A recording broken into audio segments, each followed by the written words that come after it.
Good evening, good evening, good evening, everyone. Welcome back to Big Val Opinion, man, where it is just that, my opinion.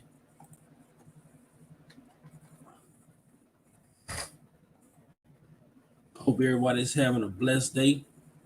Um, my day is just getting started. It was a long night, man.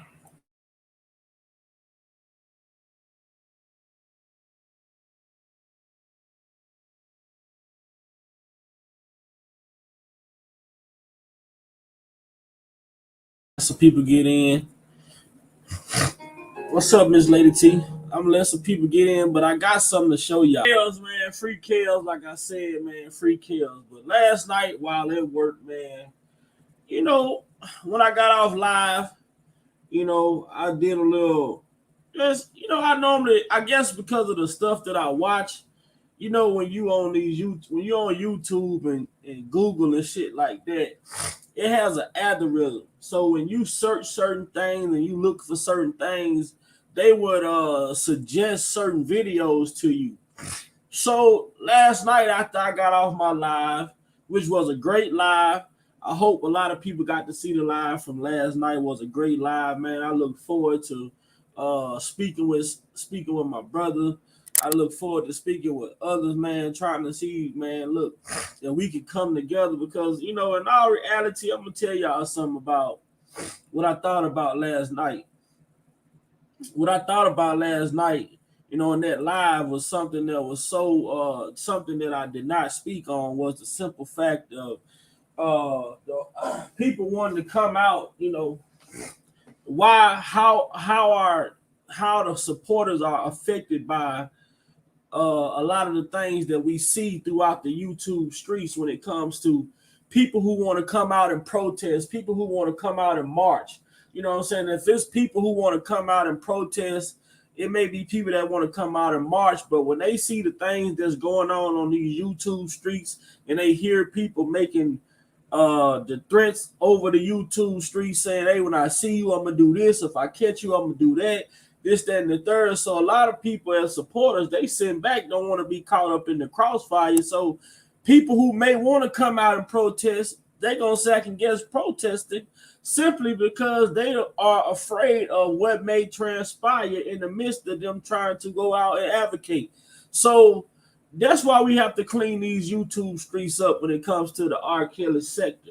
We have to clean it up. We have to make it comfortable for people to want to come out and protest. We got to make it comfortable for people to want to come out and advocate because right now, a lot of people are probably sitting back like all the beef with the beef that's going on the YouTube streets and people saying, hey, if I see you here, I'm going to do this. If I catch you here, I'm going to do that. And some of these people aren't for the violence. Some of these people aren't for the drama.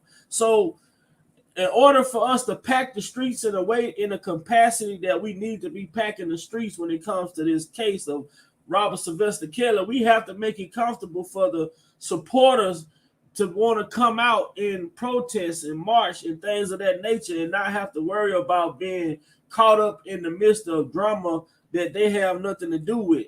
It's already bad enough that we have the media against us alongside that, alongside us being into it with each other. That's why we have to change the YouTube streets to make it comfortable for the fans and supporters to want to come out and protest and not have to worry about being caught up in the midst of anything that's going on that's, not pertaining to what they're protesting for. But last night, I came across this video, man, and this is so sad. But the sad part about this is how the court system, the court system, the court system, the justice system, the justice system allowed this to happen to this man.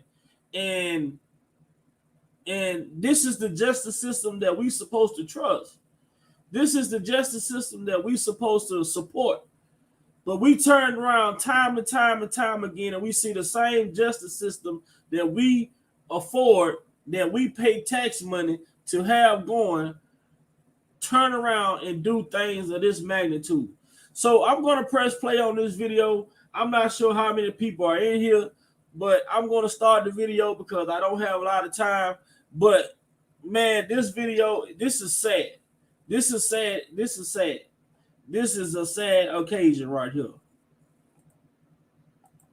By the police. Seeking justice, the cops have to go to court that framed him. The judge decided to continue to put innocent man jailed for 28 years, framed by the police. Seeking justice, the cops have to go to court that framed him. The judge decided to continue to push the case down, push it down the road, so much so that the man died before exacting justice against these cops who framed him. Let's put up his picture. His name is William Ricky Virgil. He spent 28 years in prison for murder he did not commit. DNA evidence cleared him. He has now passed away. He passed away before his wrongful conviction lawsuit was able to proceed. He filed a federal lawsuit against 2 former Newport, Kentucky police officers who allegedly framed him. They were scheduled to go to trial last August, but a judge decided to delay the proceeding, allow the officers to pursue an immunity claim in a higher court. That's a rare but legally allowable judicial move. Virgil's lawsuit called for monetary compensation from the cities of Norwood, Cincinnati, and Newport, and officers and their police departments for the years he spent in prison. The detectives who allegedly fabricated a case against Virgil argued they have qualified immunity. Virgil's attorney, Elliot Slosar, told a federal court last summer he feared that at 70 years old, his client would die before he gets a chance to confront the officers. Now, I want to remind you once again, we're back to the qualified immunity dynamic, right? Okay, so let me explain this. If the cops framed him, they should not qualify for qualified immunity. And here's why. Qualified immunity covers what's called in the course of your job. Framing someone, if you are the police and you are engaged in framing a person, that is not in the course of your job. A judge knows that. A judge is well aware that you do not get to claim qualified immunity if you actually frame somebody.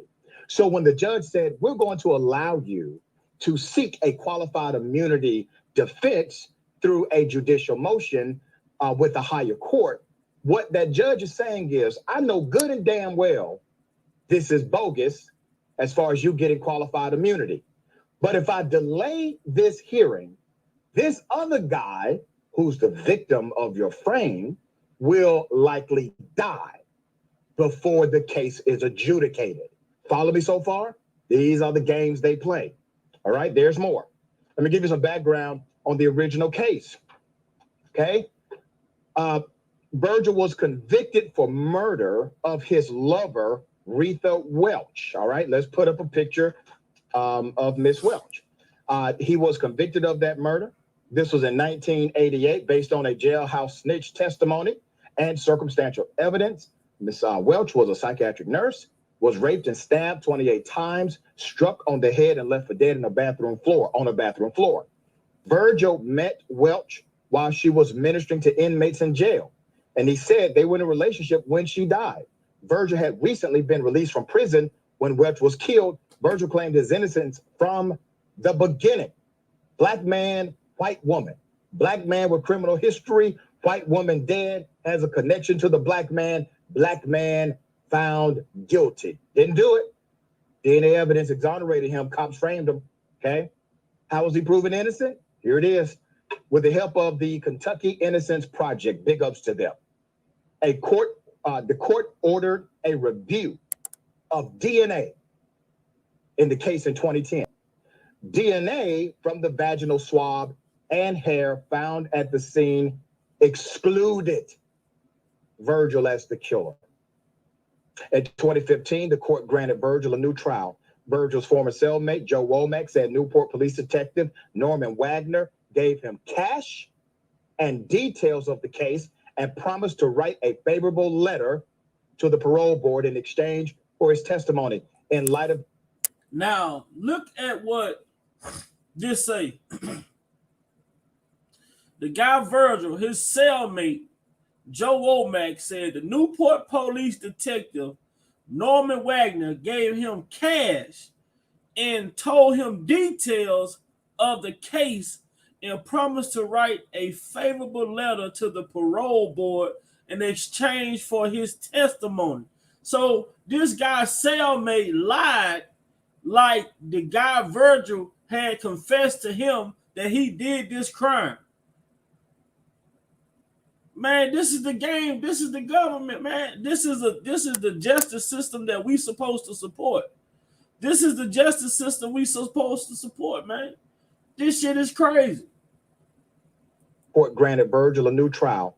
Virgil's former cellmate, Joe Womack, said Newport police detective Norman Wagner gave him cash and details of the case and promised to write a favorable letter to the parole board in exchange for his testimony. In light of the new evidence, a judge threw out Virgil's conviction. It gets deeper. During Virgil's civil suit, evidence of Welch's actual killer was revealed. 2 days before Welch's body was discovered by a coworker, Newport police fatally shot someone named Isaac Grubbs, who was armed with a knife at the time. The medical examiner estimated that Welch was killed 2 to 3 days before she was found. Grubbs' knife was entered into the exhibit in Virgil's trial. Lester Caudill, one of the officers who shot Grubbs, said on the oath he found out that Grubbs was a suspect in Welch's murder. After the shooting, prosecutors destroyed Grubbs' knife in 2005, but left 2 other knives included in the evidence. So what do we have here? We have detectives involved in the cover-up. We have prosecutors involved in the cover-up. And while it is so sad that this brother who was arrested and convicted and served 28 years, while that is a tragedy, and he died before getting full justice, who you say, but left 2 other knives. Who you say was involved in the cover-up, man? Included in the evidence. So what do we have here? We have detectives involved in the cover-up. We have prosecutors involved in the cover-up. And Welch's knife in 2005, but left 2 other knives included in the evidence. So what do we have here? We have detectives involved in the cover-up. We have prosecutors involved in the cover-up. And while it is so sad that do we have here? We have detectives involved in the cover-up. We have prosecutors involved in the cover-up. And while it is so sad that this brother who was arrested and convicted and served 28 years, while that is a tragedy, and he died before getting full justice, why are we not talking about locking up the prosecutor or filing criminal charges against the police officers who engaged in this cover-up? Show a picture of the judge that decided to enact this legal move so these cops will not be held accountable. That's the U.S. District Judge David Bunning was the one who agreed to delay the case for the cops' appeal. The appeal is now therefore the U.S. 6th District Court at the U.S. 6th District Court of Appeals, and a trial may not take place until 2023, if it takes place at all. You see, the criminal justice system is not broken. It's working the way it was designed to work. The criminal justice system was created to penalize, criminalize Black people in particular, and historically marginalized people by extension. The criminal justice system does not need to be fixed. It needs to be broken. All right? Right. Okay. Ms. Khan, thoughts here. The work. The criminal justice system was created. You see, the criminal justice system is not broken. It's working the way it was designed to work. The criminal justice system was created to penalize, criminalize Black people in particular, and historically marginalized people by extension. The criminal justice system does not need to be fixed. It needs to be broken. All right? Okay. Ms. Khan, thoughts here. Lots of thoughts again. One time I was talking to a cop and he was trying to discuss systemic racism with me, and it was very clear very early on in the conversation that he didn't really understand what systemic racism was, even though he thought that the people thought of him as a perpetuator of it. Now, whenever we talk about systemic racism, there are so many different applications of it, and this is just one of them. You know, it wasn't one cop who was racist against this one guy. It wasn't a jury that was racist against this one guy. It was the judges. It was the cops who were involved. It was the actual criminals, and all of that was stacked up against this one innocent person who was just a scapegoat. What's up? Whenever we talk about jailing and things like that, especially over the course of 20, 30 years, that's a lifetime for some people. You know, like I'm 33 years old. That's the majority of my life confined into a cell, not knowing what the rest of the world is for something that I didn't do, right? I consider myself a pretty empathetic person. I can't even imagine what that must be like. And then on top of that, the fact that he died before ever seeing justice, he doesn't know American justice. You know, we put so much stock in our justice system, in our systems in general, right? We have the 3 branches of government, and everything is supposed to be so elite and so well thought out and so brilliant in its foundry and its execution. And the reality is that we have so many cases like this. When you think about how many people are incarcerated in the United States, how many of them are suffering a similar fate to Mr. Virgil here. It's kind of mind-boggling to think about. And then there's all these inefficiencies and intentional delays, bureaucracy. I mean, you're playing with. You see, she say in the court system, they have intentional delays. They play the court system, the justice system, everything the justice system does, does it intentionally. There's no mistakes. Everything that they do is done intentionally. So when we see what's going on with our brother Robert Sylvester Kelly, they are doing this shit intentionally. His lawyer has broke down every charge that he was convicted on has been broke down. She has methodically broken down each and every charge that they charged him with, and can't prove. They have no proof to substantiate the charges that they convicted him on. But yet they still remain holding him in the cell. They still want to keep him in prison. They don't want to release him. And they know that it's been proven that their reach was overreach. It's been proven that they have overreached. They have no reason to still have this man locked up at this time. When I'm talking about Robert Sylvester Kelly at the moment, they have no reason to still have this brother locked up. But it's the justice system, right? It's supposed to be for the people, right? And we continue. We can't depend on the justice system. We can't support the justice system because what we're seeing is the justice system only works when it's the other side. It doesn't work for people like us. So I'm gonna start this over. I'm gonna play it back, and this is just sad. I'm gonna play it back for y'all, and this is just sad, man. This man did 28 years falsely convicted, and he tried to get his trial on the way because he probably knew he had some type of medical issues going on. And the judge delayed his trial, purposely delayed his trial as a stall tactic to give the officers time to quote unquote get qualified immunity. But like the guy said, how do you get qualified immunity when you frame somebody? That's outside of your line of work when you setting somebody up. Let's go, man. I'm gonna start it back for people who's just coming in and let them catch up with what's going on. Man, jailed for 28 years, framed by the police, seeking justice. The cops have to go to court that framed him. The judge decided to continue to push the case down. Push it down the road, so much so that the man died before exacting justice against these cops who framed him. Let's put up his picture. His name is William Ricky Virgil.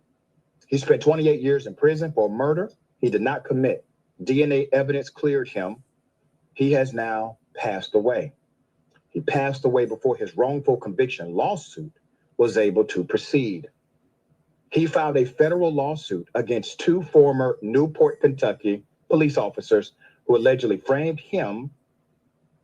They were scheduled to go to trial last August, but a judge decided to delay the proceeding, allow the officers to pursue an immunity claim in a higher court. That's a rare but legally allowable judicial move. Virgil's lawsuit called for monetary compensation from the cities of Norwood, Cincinnati, and Newport, and officers and their police departments for the years he spent in prison.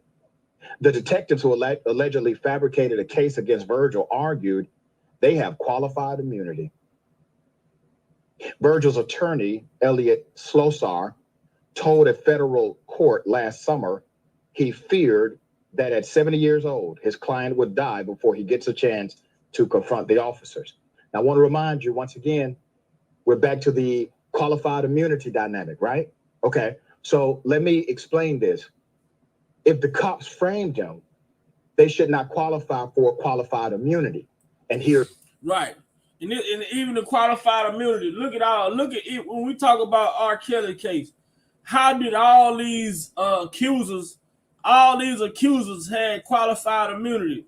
All of these accusers, which now we see was liars, which now Jennifer is showing was liars, but they gave all of these accusers qualified immunity for their testimony. But this is justice system, right? That's supposed to be fair. Framed him, they should not qualify for qualified immunity. And here's why. Qualified immunity covers what's called in the course of your job. Framing someone, if you are the police and you are engaged in framing a person, that is not in the course of your job. A judge knows that. A judge is well aware that you do not get to claim qualified immunity if you actually frame somebody. So when the judge said, we're going to allow you to seek a qualified immunity defense through a judicial motion with a higher court, what that judge is saying is, I know good and damn well this is bogus as far as you getting qualified immunity.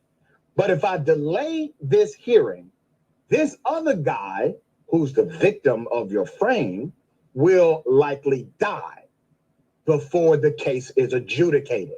Follow me so far? These are the games they play. All right, there's more. Let me give you some background on the original case. Okay. Virgil was convicted for murder of his lover, Retha Welch. All right, let's put up a picture of Miss Welch. He was convicted of that murder.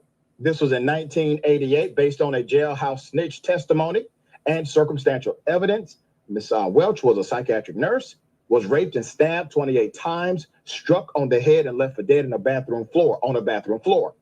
Virgil met Welch while she was ministering to inmates in jail, and he said they were in a relationship when she died. Virgil had recently been released from prison when Welch was killed. Virgil claimed his innocence from the beginning. Black man, white woman. Black man with criminal history, white woman dead, has a connection to the black man found guilty. Didn't do it. DNA evidence exonerated him. Cops framed him. Okay. How was he proven innocent? Here it is. With the help of the Kentucky Innocence Project, big ups to them. The court ordered a review of DNA in the case in 2010. DNA from the vaginal swab and hair found at the scene excluded Virgil as the killer. In 2015, the court granted Virgil a new trial. Virgil's former cellmate, Joe Womack, said Newport police detective Norman Wagner gave him cash and details of the case and promised to write a favorable letter to the parole board in exchange for his testimony. Do y'all hear this? Do y'all hear? This is the type of games they play, man. But this is why this motherfucker Tim Savage over there talking about R. Kelly need to come out and talk. R. Kelly need to say something. R. Kelly need to come out and talk. R. Kelly need to say something. What the fuck R. Kelly got to talk for? This is the type of games they play. This is the type of games they play. You have the right to remain silent, and I wouldn't say a motherfucking thing. Virgil as the killer. In 2015, the court granted Virgil a new trial. Virgil's former cellmate, Joe Womack, said Newport police detective Norman Wagner gave him cash and details of the case and promised to write a favorable letter to the parole board in exchange for his testimony. In light of the new evidence, a judge threw out Virgil's conviction. It gets deeper. During Virgil's civil suit, evidence of Welch's actual killer was revealed. 2 days before Welch's body was discovered by a co-worker, Newport police fatally shot someone named Isaac Grubbs, who was armed with a knife at the time. The medical examiner estimated that Welch was killed 2 to 3 days before she was found. Grubbs' knife was entered into the exhibit in Virgil's trial. Lester Caudill, one of the officers who shot Grubbs, said on the oath he found out that Grubbs was a suspect in Welch's murder. After the shooting, prosecutors destroyed Grubbs' knife in 2005. Now, the prosecutors destroyed Grubbs' knife. The prosecutors destroyed the knife, which was the evidence that could have got Mr. Virgil off. But the prosecutors destroyed the knife because the knife would have got Mr. Virgil off in 2005. This is the prosecutors that done this. But this is the justice system that we supposed to trust, right? Make it make sense. But left 2 other knives included in the evidence. So what do we have here? We have detectives involved in the cover-up. We have prosecutors involved in the cover-up. And while it is so sad that this brother who was arrested and convicted and served 28 years, while that is a tragedy and he died before getting full justice, why are we not talking about locking up the prosecutor or filing criminal charges against the police officers who engaged in this cover-up? Show a picture of the judge that decided to enact this legal move so these cops will not be held accountable. That's the U.S. District Judge David Bunning was the one who agreed to delay the case for the cops' appeal. The appeal is now therefore the U.S. 6th District Court at the U.S. 6th District Court of Appeals, and a trial may not take place until 2023, if it takes place at all. You see, the criminal justice system is not broken. It's working the way it was designed to work.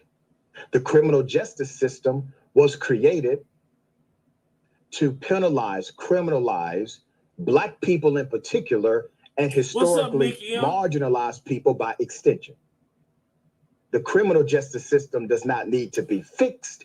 It needs to be broken. All right? Okay. Ms. Khan, thoughts here? Lots of thoughts. Man, what y'all thoughts on that?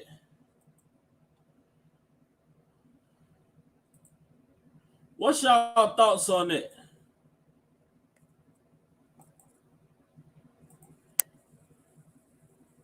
How do y'all look at that? Now, the police shoot another man.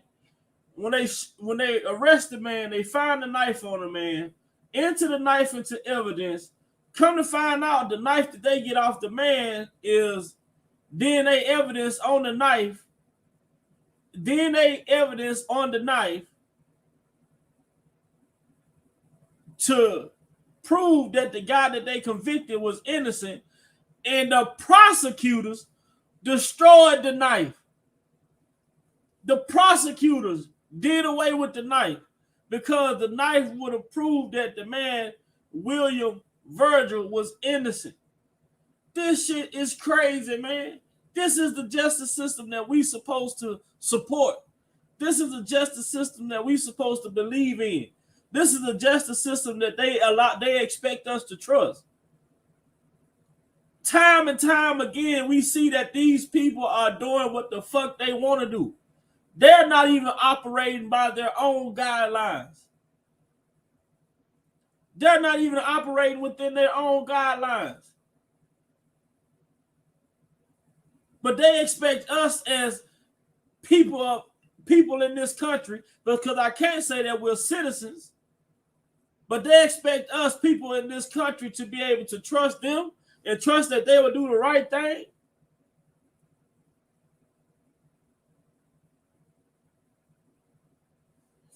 Okay, Nikki. This is, and I came across this last night after I got off my live, and I'm like, damn, that's messed up. This man did 28 years in prison for something that he didn't do. Then he tried to go back and take the police officers along with Kentucky, along with Cincinnati. He tried to sue all these different entities, and the judge pushed this man trial back when the guy lawyer told the judge, say, hey, we can't afford to keep pushing this trial back because my client may not live that long. And exactly what Mr. William Virgil lawyer told the judge, that his client may not live that long. His client ended up passing away in the midst of them pushing this trial back for this man to get compensated for his prison stay. 28 years in prison for something that you didn't do. Just to get out and try to fight for justice and die. This shit is sad. The justice system should be ashamed of themselves. But they don't give a fuck because innocent people dying doesn't affect them. They don't care about that. They only care about, some of this shit people will only care about when it's their relative, when it's their family member, when it's at their doorstep. See, a lot of times people think that they are subjected from shit happening to them, and in our reality, it can happen to any of us. Any of us. It can happen to any of us. No matter how good we live our life, no matter how right we do by people, no matter what. If bullshit want to come, if you have people like this justice system, if you have people like that, those prosecutors who destroy evidence, if you have people like those police who framed and set this man up, no matter how good of a person it was, when people got it out for you, they just got it out for you. And what can you do? You can't do nothing but sit and wait and hope that you outlive the bullshit. Just right now, what's going on with our brother R. Kelly? All he can do is sit and wait and hope that he outlasts the bullshit. Because when these people want to come for you, they just going to come for you. And what can you do about it? It's you against a fucking system. And when the system is working, it's going to work the way that they designed it to work. You just got to be able to outlast the system. And as we see, this brother William Virgil, he did not outlast the system. Yeah, he got exonerated, but he wasn't able to get compensated.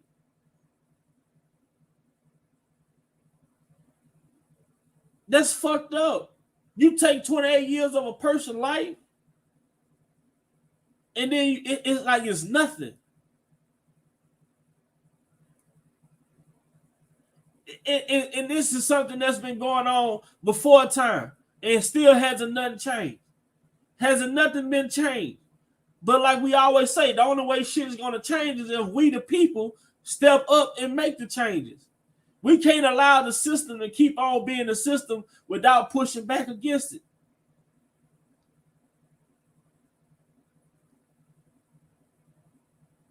It's sad. It's sad, man. That's just like this brother right here. When I told y'all about this brother, Vincent Simmons. When I told y'all about this brother Vincent Simmons, did 44 years. Innocent man did 44 years. DNA evidence proved that the 2 white women that they alleged he raped had never been touched. Had never been touched. Their hymen was still intact. DNA evidence proved, medical records proved that those young girls had never been touched. But the prosecutors left out the medical records was never given to the judge. The judge never saw the medical records. They purposely left out medical records because it would have exonerated this black man. And after 44 years, somebody came along, an attorney came along and helped this brother out. And the 2 victims were still living to this day. And they're going to get up after the judge tell this man that he's set to be free.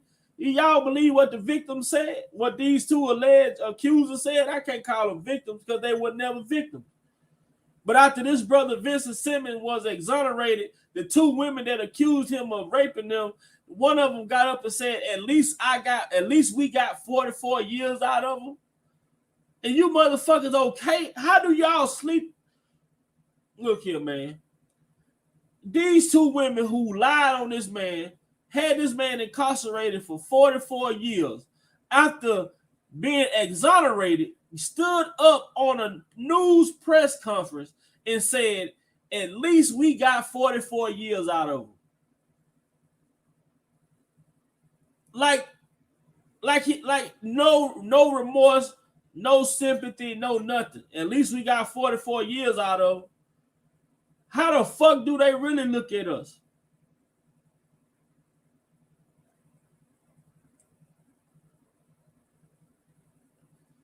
This is sad, man. This is the system that we supposed to trust. This is the system that we supposed to trust. But every time you look around, each and every case, we can find countless and countless of cases of why we shouldn't trust the justice system. We have every reason to be afraid if we get locked up because we don't know what's going to happen. We don't know how the judge going to feel that day. We don't know how the prosecutor's going to be feeling that day.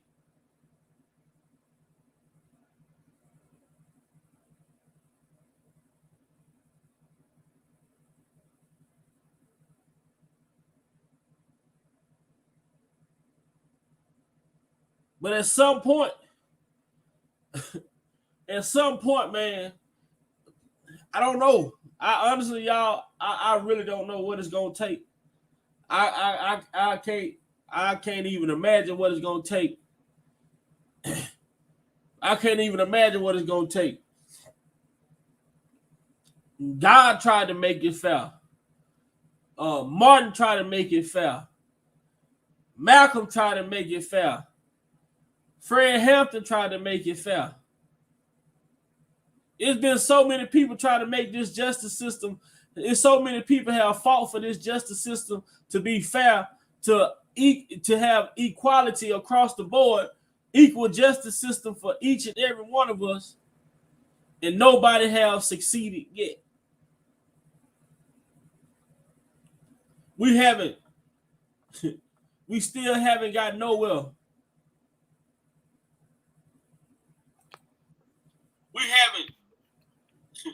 We still haven't got nowhere. What's up, bro? Brother, I kind of got bits. I kind of got bits and pieces. What's up, bro? Hey, can you hear me, brother? Yeah, you echoing though. I kind of got bits. Still haven't got nowhere. What's up, bro? Hey, can you hear me, brother? Yeah, you echoing though. All right, am I still echoing? Yeah, you. You on the phone? No, I logged off the phone. Oh yeah, it's still echoing though. All right, then we gonna do that.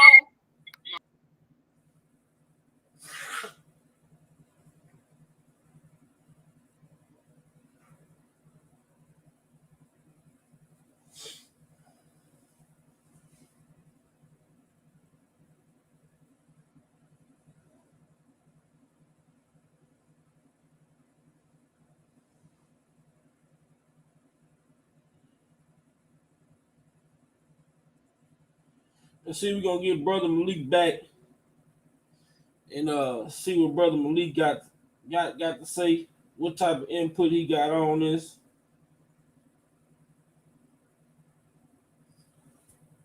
Got to say what type of input he got on this. Yo, what's going on? Echo gone? What type of input he got on this? Is the echo still there? Yo. Yeah, I'm still hearing a little bit. What type of input he got on this? Now I started playing back the same part, but yeah, I'm still hearing a little bit. What type of input he got on this? Now I started. What about now? Yo. How we sound now?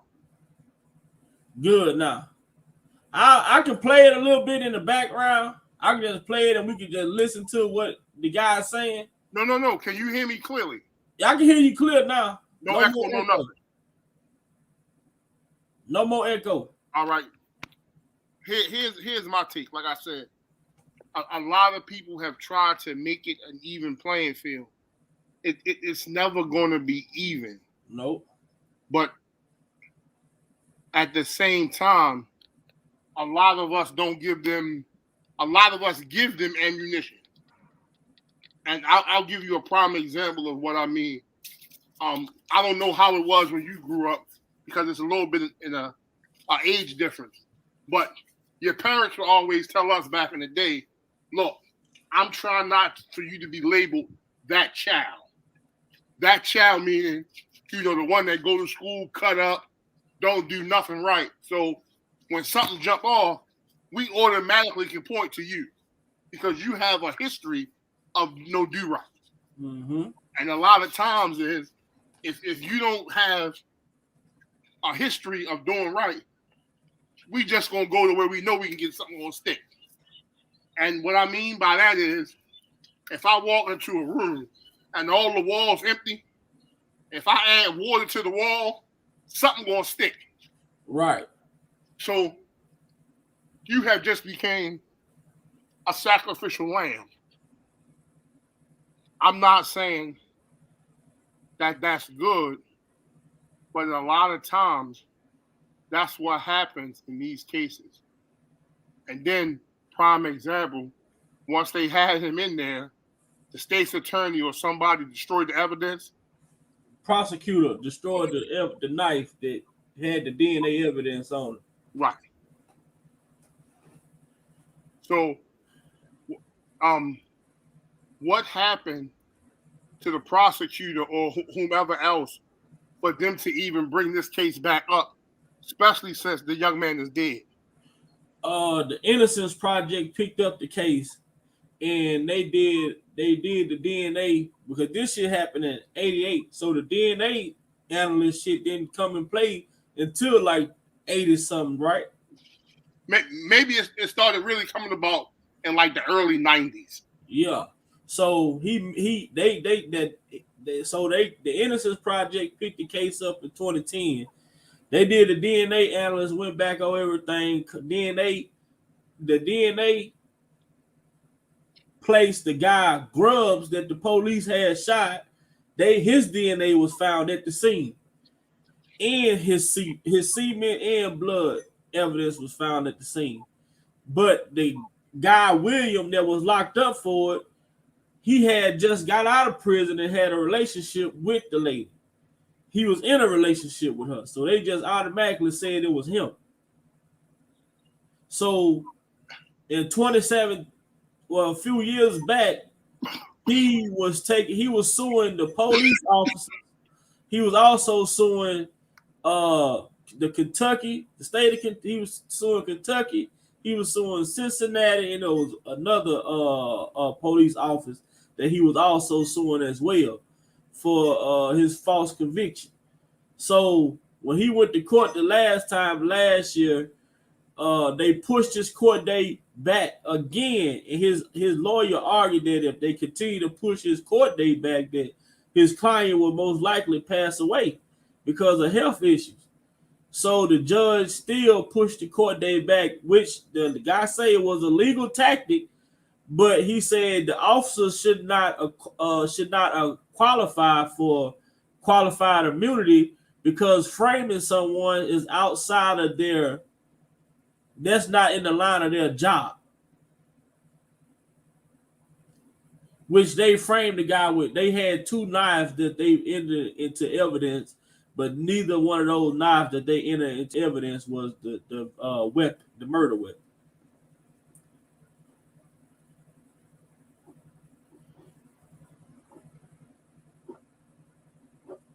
You on mute, Malik.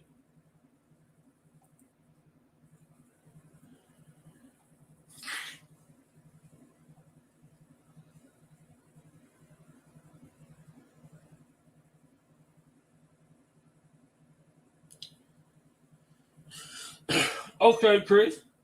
Malik, if you saying something, you on mute, my brother.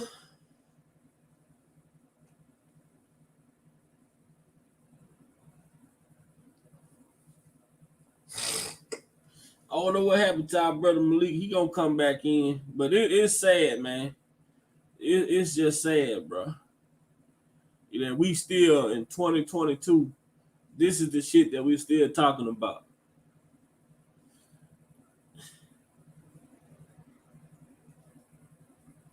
This is what we're still talking about. Hello? Yo. Yeah. Well, I don't know what I'm doing today wrong, but this phone everywhere. All right. It's never going to be a player field. Nah. But I noticed you said that when the project picked it up, they had some good evidence. But what's the likelihood of when the man got out of prison, he actually would bump into the same female he was accused of? Nah, he was what happened was the lady was she was a jailhouse doctor. So he was in a relationship with her. So when he got out of jail, the woman had got killed, but when they found the woman, the day he got out, they found the woman dead. Come to find out from the medical examiner, the woman had been dead for 3 days prior to that. So that means when he was still locked up, she was dead already. Right. But he had a relationship with the woman, so they automatically deemed him as the suspect. A few days later is when they shot the other guy, Grubbs. And when they shot Grubbs, they found a knife on him. And when they took the knife in, DNA analysts go back, the knife had the woman DNA on it. But they had already prosecuted. You know, they figured they had their man was this guy, William Virgil. They was hell bent on him being the one. So the prosecutors went in and they didn't. The police turned over the knife to the prosecutors. The prosecutors destroyed the knife. It was never presented into the court. Dirty mother.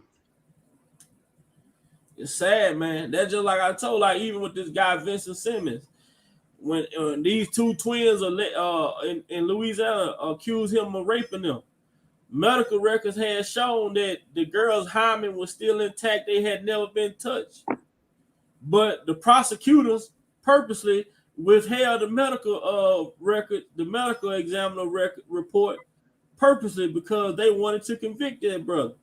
And then 44 years later, he get exonerated, and the fucking twin sisters, all they got to say is at least we got 44 years out of them. They should have been locked up right then and there. To even make a statement like that. Like I said, I hate to say it,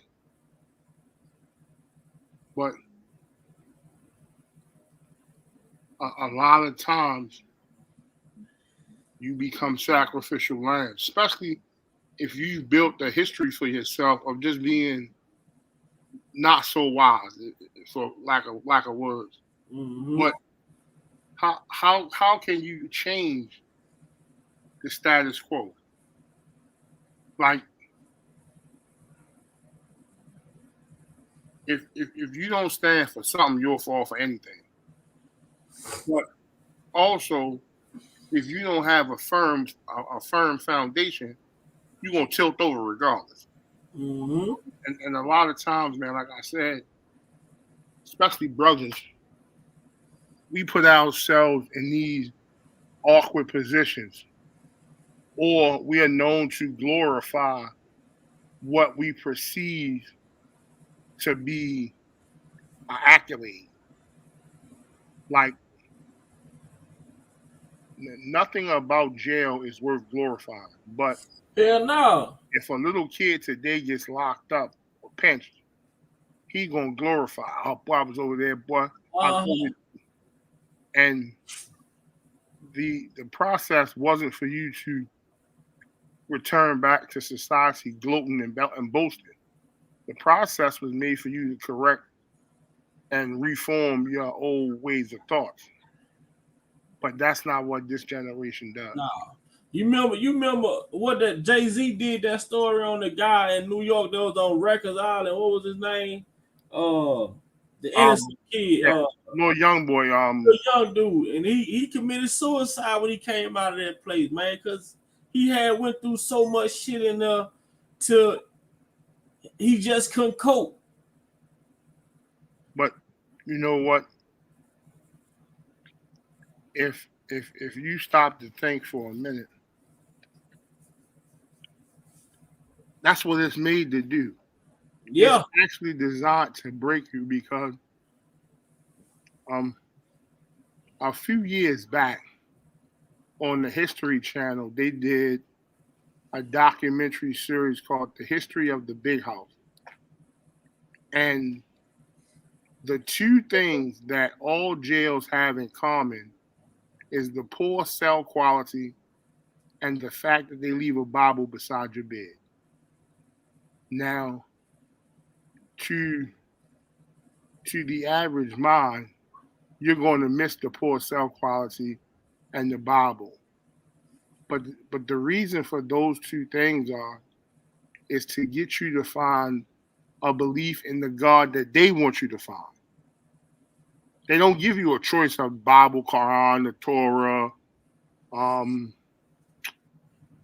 whatever. Pardon me for saying this way. Whatever the Israel, they force you to read the Bible. So they want you to believe in what they believe and live like they think you should live as a part of your punishment. Now, just imagine an individual at 16, 17, 18 who got 10 years. His first 2 years, he's going to spend living reckless, trying to catch a rep and establish himself. Before he knew it, within the first 2 years, he done caught a couple of infractions, and now he done ran what would have been, let's just say, 6 years up to 8 years. Then somewhere he going to strike it and catch a newfound hope, and he going to start to do some good things. And then he going to catch what's called the case of the fuckets, because he's starting to do the right thing, and now nothing is moving as fast as he wants it when he wants it. So he gets a case of the fuckets. So now when you get a case of the fuckets, you go back to square one. The whole system is designed to totally condemn the mind of anyone who's sane. It's wicked. But if you're used to chaos, you fit right in. Mm-hmm.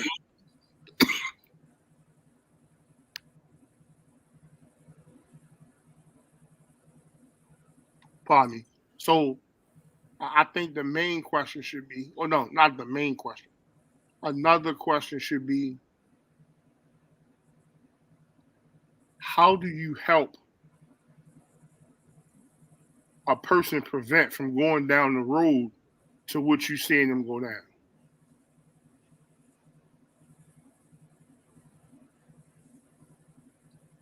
Like, do you try to discourage and re-encourage through different means and avenues? Like, I mean, because what usually happens is that person thinks you're envious. And it's not so much I'm envious. I just see you get ready to hit the wall, and I'm telling you that it's walling. The wall is not going to move, nor can you go through the wall. Right. Oh, boy, bump you, Vi. I'm going to do this my own way. Bow. Mm-hmm. So I've always wondered, how do you help a person like that? You know how you help a person? I'm going to tell you the truth, and it's just the God honest truth, so help me God. The only way that you can help a person is if a person want to be helped. Because if they don't want the help, guess what? Everything you say going to fall on deaf ears. Those are the only people that can be helped. It's the people who want to be helped. Because some people are, you have people in this world, you have some people that are good listeners. You know what I'm saying? You got some people that's going to accept listening. You got some people can respect your wisdom. You got some people that can respect that you have the knowledge you have. But then you also have some people that want to challenge the shit that you've already been through. I'm telling you this because I've been there before. I've done that before. I'm telling you what the results gonna be. And instead of them taking heed to those signs and the warnings, I want to go see for myself. You know what I'm saying? But if they not strong enough to come out of that shit like you was, or like the next person was, they might get caught up down there and never turn back around.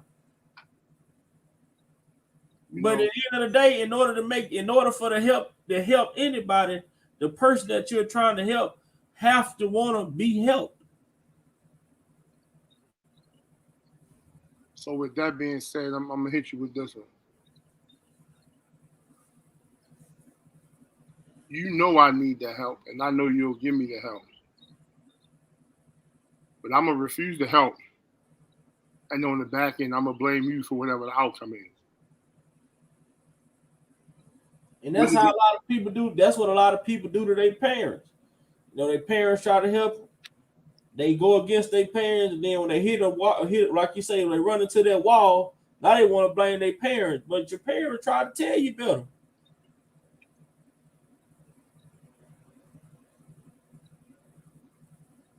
It'd be a lot easier to just take that help. That's it. See, you know, in this, the ways of the world and the times of the world is changing to, you know, and back in the day, it used to be the same. It probably was the same back in the day. But one thing back in the day, our ancestors didn't have the technology. They didn't have the media. They didn't have none of this other stuff that could provoke people into thinking that they can just do whatever the fuck they want to do. You know what I'm saying? This generation that we're living in now, everything is a trend, whether it's right or wrong. Okay. Then I'm gonna give you one better. So let's take out the technology part. Because truth be told, the times ain't changed, the people changed. Exactly. And the times are actually, if you think about it, better now because folks are more accessible.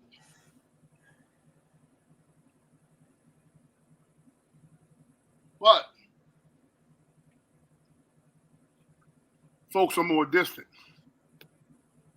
Meaning, I can reach you in Mississippi faster now than I could before because I have multiple streams. I can hit you through email, text message, social media, video talk, different forms. Pardon me. If you are receptive to these forms, then it works out for me. But if you're not, it kind of makes it difficult because everybody don't use the phone no more. If you look on your phone bill, you probably use 200 minutes, but got 20,000 texts. Yep. So in the back of your mind, you be thinking, damn, I might as well get me just a tax plan.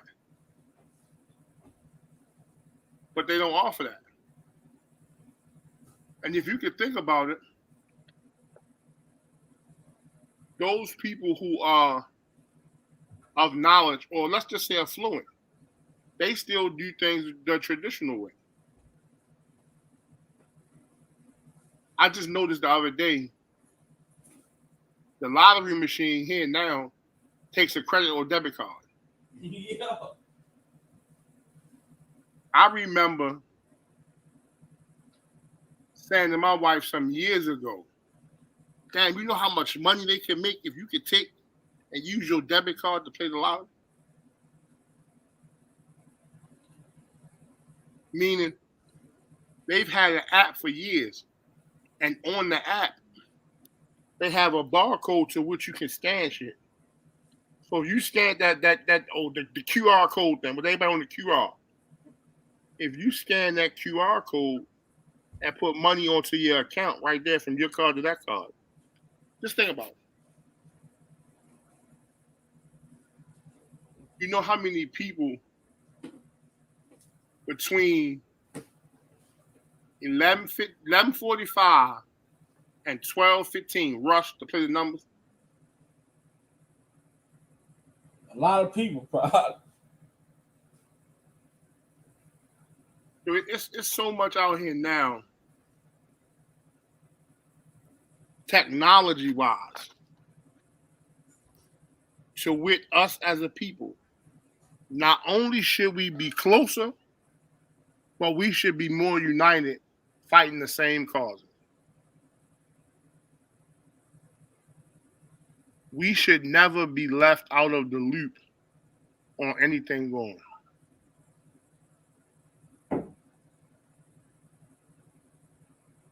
We should not be consistently at odds about things of non-controllable nature because it's not something that you did directly. Just think about all the wasted energy that people put out on YouTube per day. Wasted energy. Oh boy, or the females that be talking about they dragging and doxing. And I be saying to myself, yo, that's a lot of wasted energy. But they do it because they think it's cool. Or they do it because they can, because they're on the other side of the keyboard, thousands of miles away. They got their keyboard protection. But just think if you took that same energy and put it to a greater good.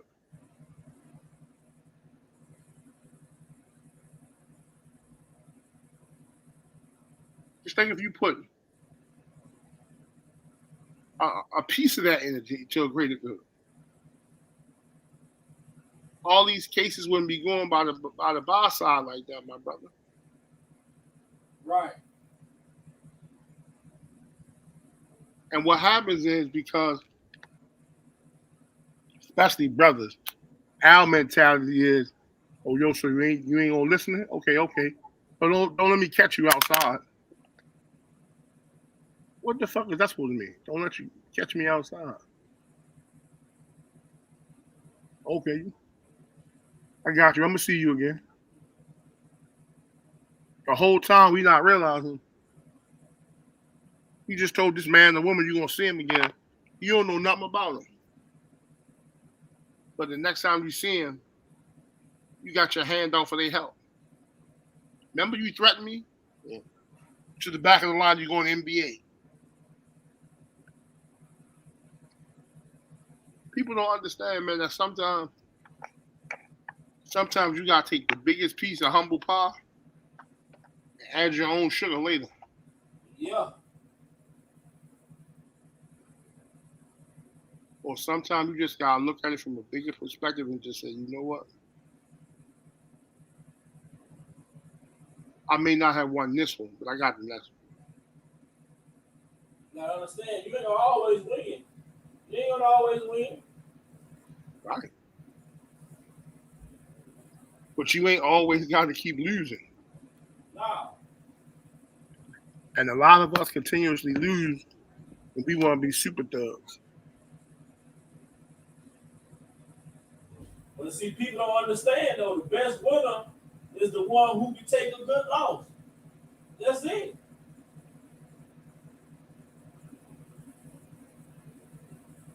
The best winner is the one who really realizes that there are no losses.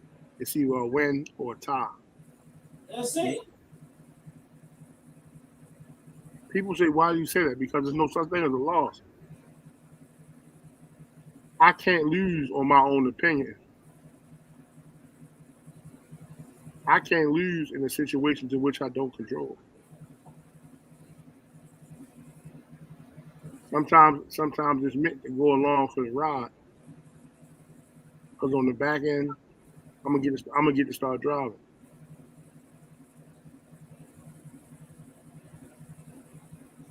Our people want everything instantly, and that's where we go wrong.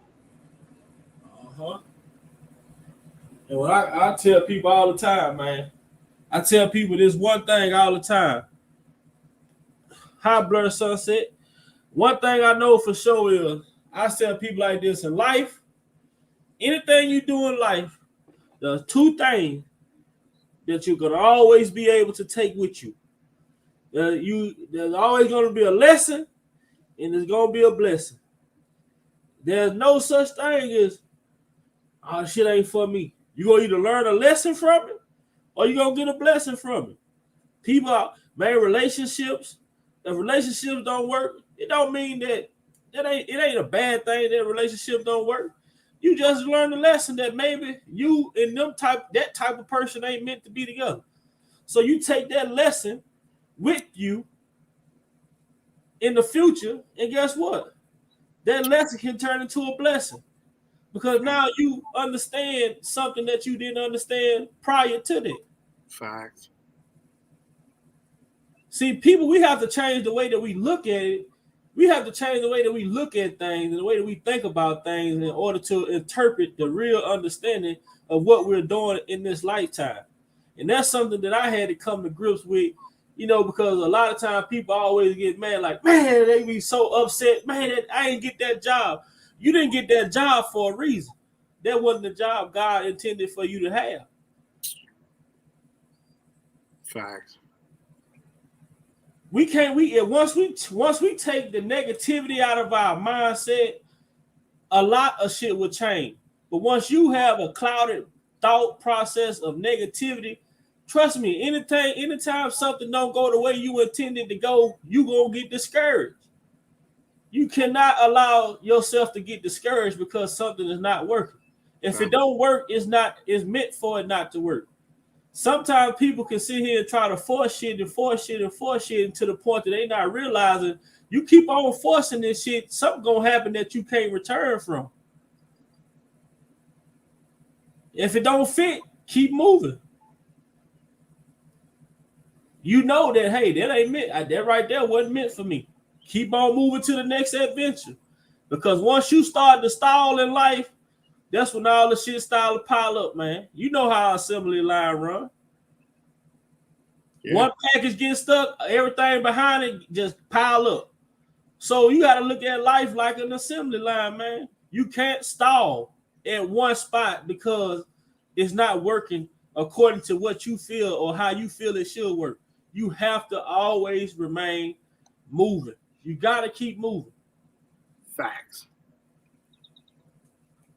And that's coming from a young man saying this. Big facts.